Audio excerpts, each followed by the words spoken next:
Bande konangai mbote ya mingi mbote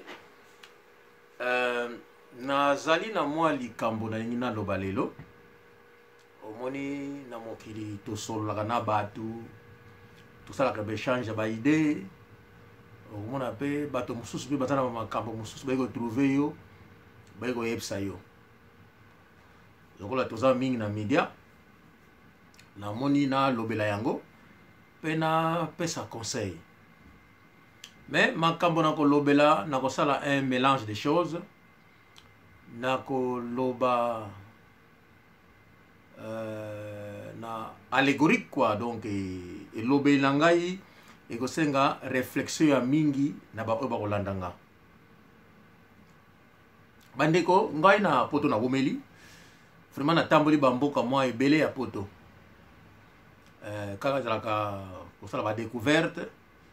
parce que na zwi nationalité britannique en 92 quoi 92 na zwi nationalité britannique nga alors nakomaki tellement curieux na bana ko découvrir bamboka na tamboli vraiment Europe etablema niso tout presque ba États-Unis na kena donc peut-être Nouvelle-Zélande na komaki te na Australie peut-être bamboka na comité et puis mboka mosusu na comité vraiment ils approchent nanga Scotland ti le Écosse na comme na Écosse te vraiment donc nga moko na seki bon alors bande konanga bamboka wana na tambola likambo moko vraiment nazali kotia ka mingi te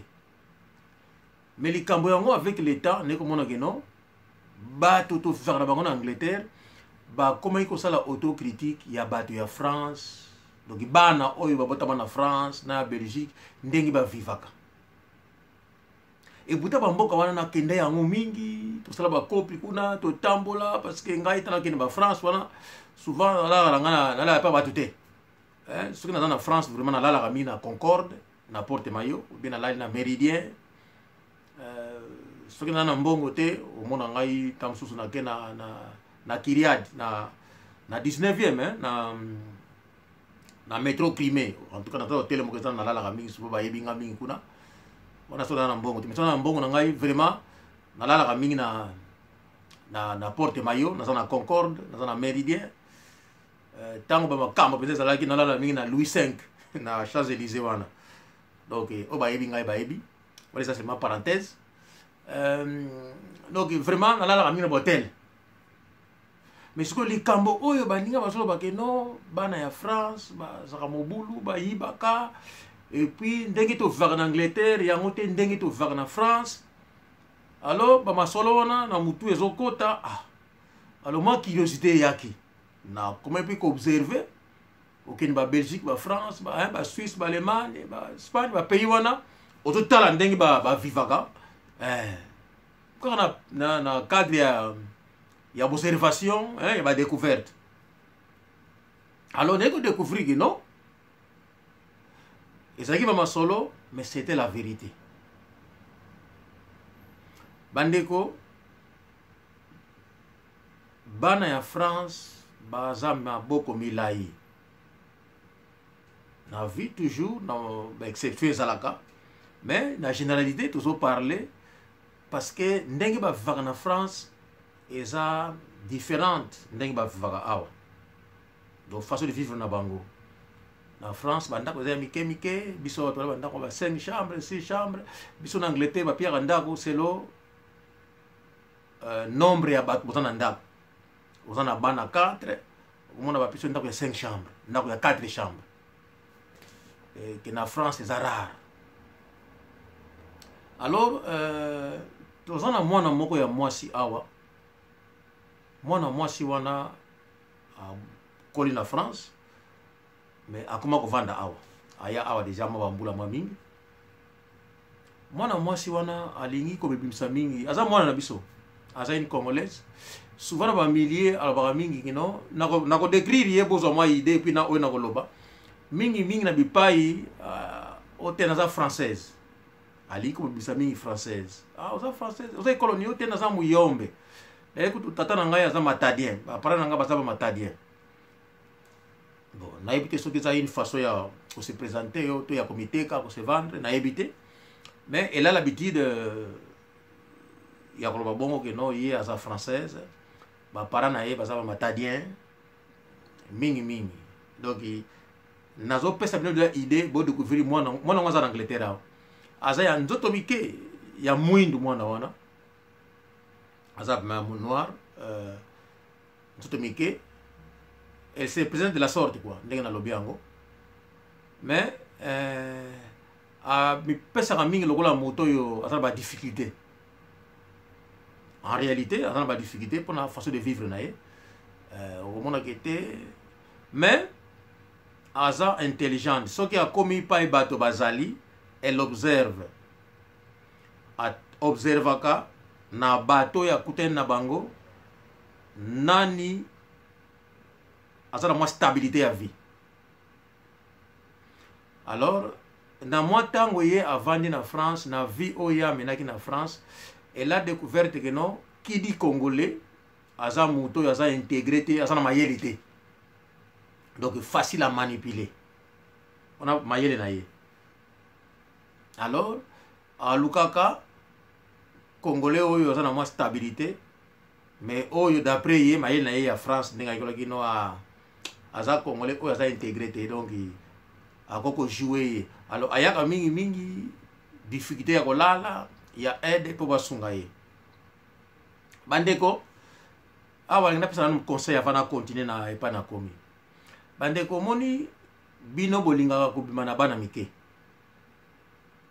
na yebite pourquoi mais moto na moto aza nezali na ye pourquoi nga naza na monde esprit nga aza bouddhiste na monde nazali na salaka berere wana te nakoki kolula mwana ya mwasi ya moke natalaka bacondition ke soki aza na maturité peut-être olulaki obimi na ye okabeli ye et puis c'est fini mais bino koza na betidi ya kobima na bana ya basi mpona plaisir mpona ki danger eza grave parce que soki mwana wana ayibaka oyo bazoya ke aza pene na yo après ça akodécouvrir yo okomona ayibi yo baclé ya ndako okomona azotala ndenge yo vivaka okomona carte bancaire na yo akangi yango photo mpona nini atika na numero ya liboso na ya nsima abana koutiliza ngo na internet kosoma biloko ce que fait la fille nazo expliquer bino fille yango aza ya mwindu boye aza awa na Angleterre nayebi ke akotoya bafamille mingi ya bakongolais oyo bamibali mingi ya bakongolais abima na bango asala bango bamakambo ayibayiba bango akima meme na famille na ye bafamille oyo ya ye moko nayebi ke akotisa baconflit entre libota bapara na ye na bafamille ya bapara na ye suite parce que akosaka aza donc nazongi na mwana oyo nazoloba mwana oyo aza na Angleterre aza mwana moko akoki kobomisa bino parce que se croit intelligente akoki koyiba yo awangani mbala moko abengi tata na ye kino moto kingandi alinga asala nga boye bano bakoselaka bato makambo donc akoki kokosela kino oviolaki ye par exemple bakangi mpe yo okoti mpe boloko elle garde son silence et puis abengi bapara na ye ayebisi bango e bapara na ye bakroyaka parce que soki ye ayibi mbongo awa na Angleterre mbongo wana mingi akende pisaka bapara na ye bapara ni bazaka na stabilité mwana bango aza na stabilité na Angleterre et pourtant vie ya mwana bango na Angleterre bayebi yango te bayebi te keno mwana bango abimaka na mikolo asalaka kindumba na Angleterre abimaka partout kuna na côté ya East na soki na batime soki na restaurant asalaka partout okomona donc ndenge nazo décrire mwa moke bozo comprendre de qui il s'agit l'air moko te nazalaka photographe omona na fête mpe ya bino bokopi koluwe ye aye na bapareil parce que aza na baproblème ebele banigérien bapesaki bapareil azokanga bafilme kofilme na mariage mais bafilme ne emonanaka te akoya pe a filmer au foot mbongo après ça akini parce que va filmer bimaraté il me semble ça ngo ayebito ayebité je ne sais pas je ne saurais pas quoi expliquer yango alors elle a tellement de problèmes avec des Nigériens donc soukane ba kolia un jour parce que miliango akima lele moko akima miliango ndenga zalaka kuna ki alali na mutu moko boye zamwa kidiba carte na yo azwaki allez akoma benda mbongo na ba internet ou bien benda ki au plan asala ba congolais belé en Angleterre et même que tambo la ndiango vous comprenez directement nani nazolobela mingi o te naza française tata nanga naza muyombe tata nanga za matadien ba parana nanga za matadien ba congolais mingi ba bimana ye ba congolais mingi en Angleterre et puis ba parana ye bazana bitire ko tuna est-ce que soko fudete olala kina ye donc ba para ba tuna ka bongo parce que soko olala kina ye qui veut dire mabe oya sali yo et qui n'a passé simple parce que yo bimaki na ye donc c'est normal mais bandeko na rien que na côté spirituel sikoyo vous savez bino poza la bitide ko zo bana mike allez obimi na ye mais soko bimi na mwasi conseil na ngai toujours kabela ye azala mwana muke azala mukolo kabela ye et puis bosila na bino mais soko zuye parce que azala jeune fille ate bozana bakanisi bana kite mwana muke nde azala ka soki ndengi ni soki lengi soki ndengi nini alors soki ye akomo yiba yo omona ba clé na yo ndako akenda na yango lokola fille yo ndika salaka omona ba carte na yo ayiba et puis soka na ndako na yo alinga découvrir est-ce que yo va comment nini osana ngo est-ce que ça na possibilité ya mbongo parce que c'est là ba histoire ndenge na yoka na ndako na bango aviva peza malamu tero ki ba para ba fara ngo lokola basana Afrique kaka aviva ndenge ya poto te alors na ba poto en Angleterre ya yeko découvrir que non il y a des Africains oyo baza intégré ba faire lo mindele ba faire bien hein malamu quoi alors alinga bato ya bongo pour ba clé ayiba azonga ya ko yiba yo to a tromper yo osala mpe okuya na mitambo wana ba carte na zo ben mais azana yo mais omonika kino carte na yo ba soma bilo na carte na yo oh mena na sombi on nani azamu to moko alingaka vanité ko alingaka na biloko ya cher azana présentable mais azana mambongo ko somba yango te alors asala peut-être que non ake sala ki ndumba ne te ka nzoto na yazo mbongo bongo asomba ka biloko wana te mais alingaka a approcher batu azala pene na yo au monde na miso na yo comme ça azala moya ko yiba yo donc elle s'infiltre facilement toujours na ba doléance lokola a va malamu te pa parana ye c'est sûr que va bongo te mais ce que on a stabilité ko le parana ye vraiment erreur kaka ba clé ko kende donc azamu to moko oyo abanga kate abana ko zongela yo na ko yiba na ndako na yo akoyiba en plein de temps na yo ndenge bo faka na ndako bana basala kate bo na bana donc aza mwana ya jar wana alors bino oyo bolingi bana mike boyeba ke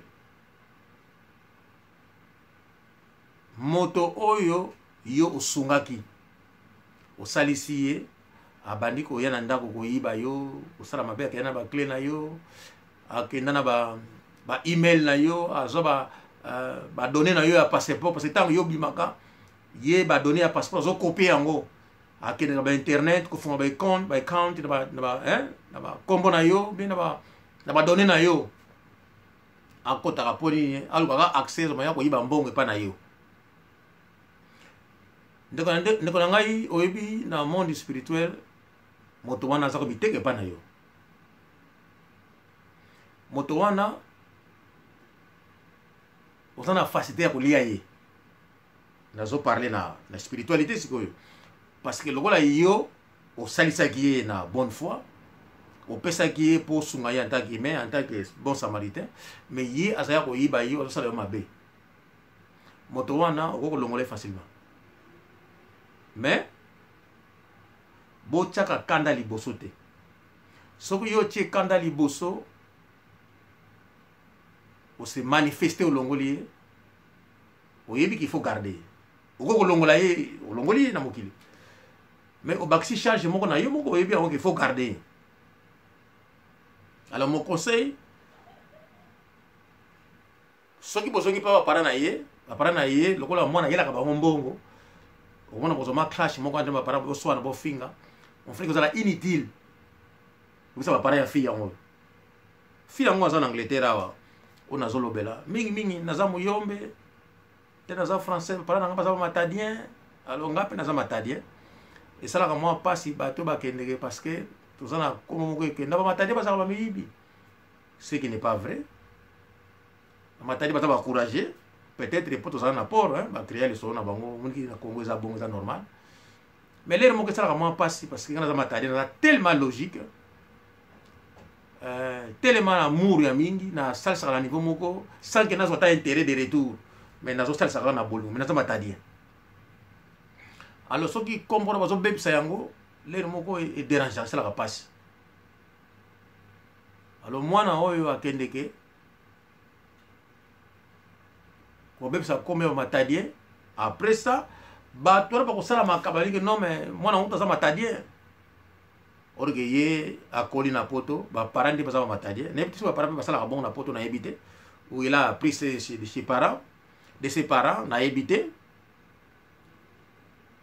mais elle a aussi l'habitude ceux qui a outi Angleterre à quel moment bon ça va parents na école na France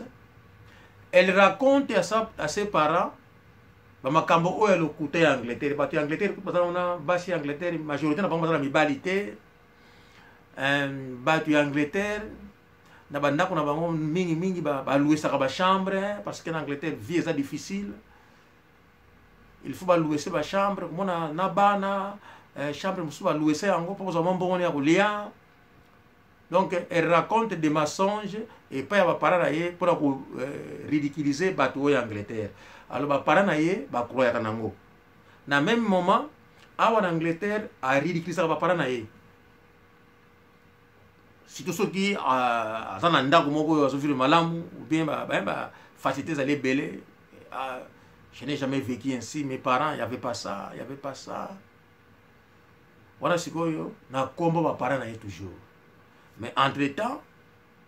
à total yo au ticket moi carte va donner kendeki passeport na yo foza nango foza va donner donc bref na mukuse aibaka alors dans ça va tirer attention ya ba congolais et belé par exemple à Londres bokeba na mwana oyo soki yo kangiye akoki kokosela yo makambo na mbila keno yo viola ye oui, que tant ba okanga yo tant ba sala banquette ko la tar alors bandeko ler moko soki osalisa ki moto wana zongi silio mabe et ça la passe kati na yo alors on a que non moto agir au coup na niveau moko que moni que moto pona ko punir il faut ko longola ye mais attention ko longola ye brisqueté mais punir à souffrir na misu na yo zo mona ye soko punir ye e ko umela a ko continuer ko sala mabe na bato mususu mais entre temps punition na ye za ko lia ye tango ko lia penza na komi na kati ko mona ye e ko néantir ye vandisi ye abani ko zela mikolo na ye alors soko ko tubela na ye a tubela na ye mais toi tu es dans le silence au lobby na yo est l'autre côté au tiki et nyokoli ti e vandisi wana parce que ko yibo za la soute tango wana azobunda na mikolo na yo tikalaki après ça kenaye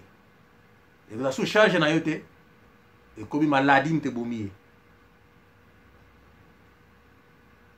oh yo azana monde spirituel comprend ce que moi j'ai dit. Mais ce qui yo tche kanda liboso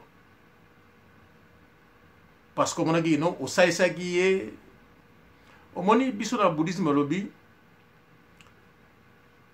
pour au kolisa enlightenment na yo pauvre ma au kolisa spiritualité na yo il faut la compassion il faut la des bons cœurs mutoyo à salisaka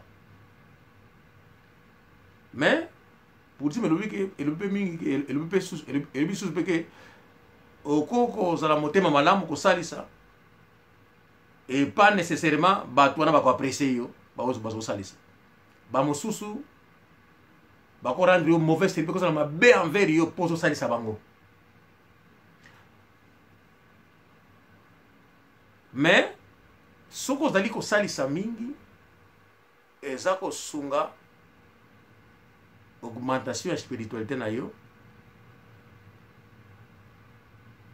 que niveau na yo spirituel na yo emata mingi pour la bonne foi na yo. Mais en cours de route ba koko so yaka oyo ko pesa yo kanda oyo pe ko yiko rabaisser augmentation spirituelle no e mona lero moko osilika ki ou agir au salima be. Alors ezongi si yo sima. Alors bandeko na ngai na pesika katoli na bandeko oyo baza na Londres na ba province partout en Angleterre, mwana oyo azali ko circuler na Angleterre mingi ayaka ko dénigrer ba parents na ye awa pe azana libota na ye, mais libota na ye wana ba acceptaka esute pour ma be ona lobi lelo oyo to solo là, mais ba parents na ye na Angleterre ba lingo na France ba acceptaka yango te. Mais moi na bango akimba on a âge à 20 ans, mais moi na bango akimba on a âge à 20 ans en Angleterre, mais akimi pourquoi?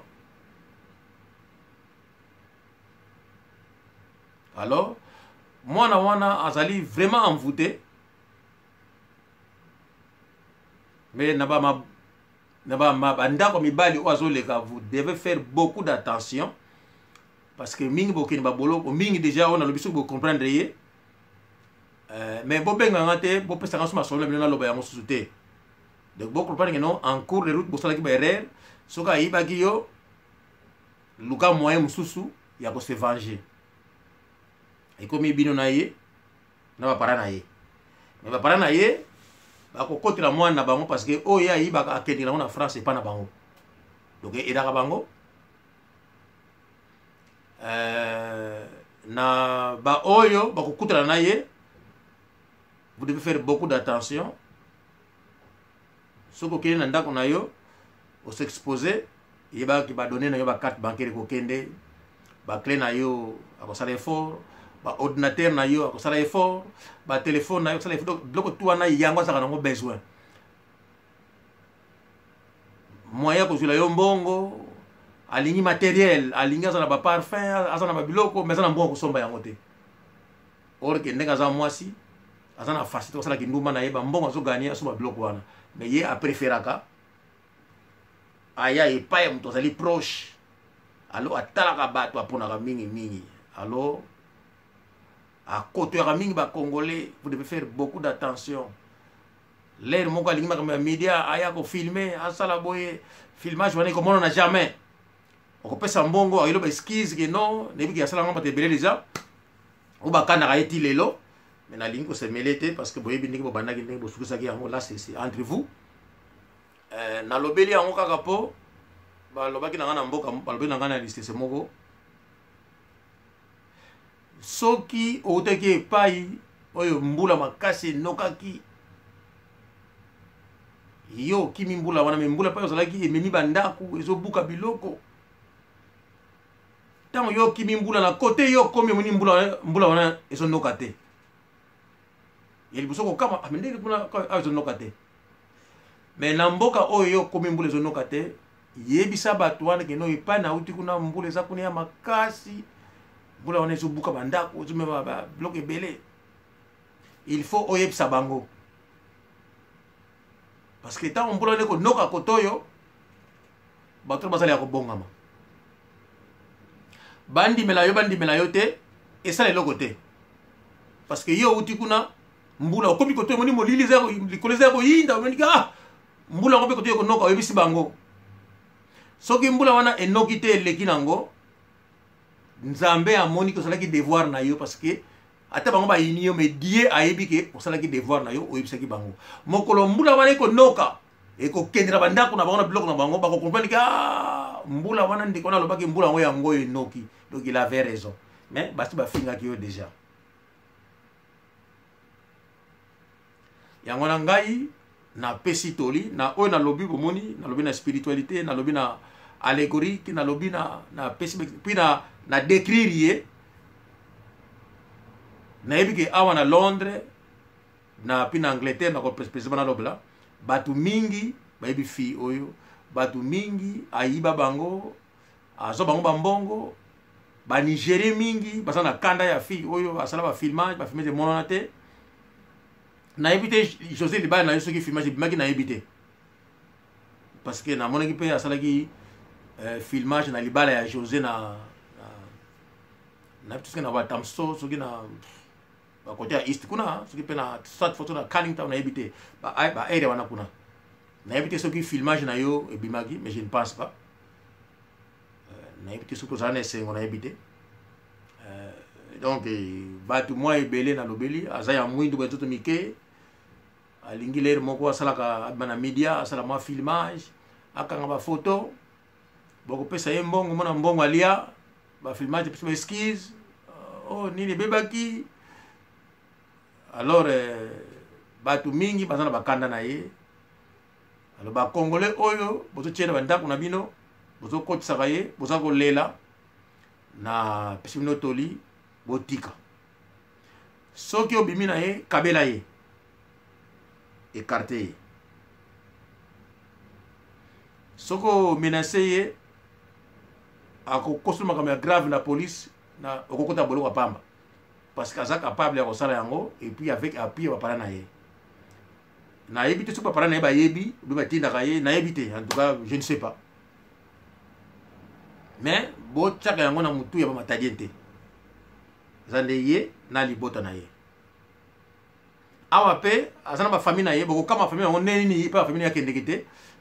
pour ma be wana famille na ye sasala yango déjà asa kabla bango déjà ye na ba parana famille parana sa kabla bango déjà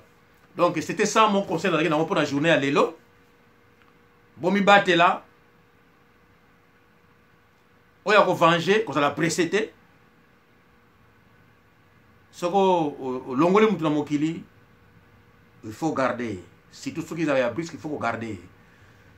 oya ko sala berer isika bombaki ye mpuso simbaki et memili okokoso pinirie bongo akene malem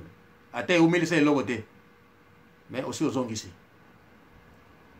bandeko c'était mon conseil bon week-end à tout le monde ciao ciao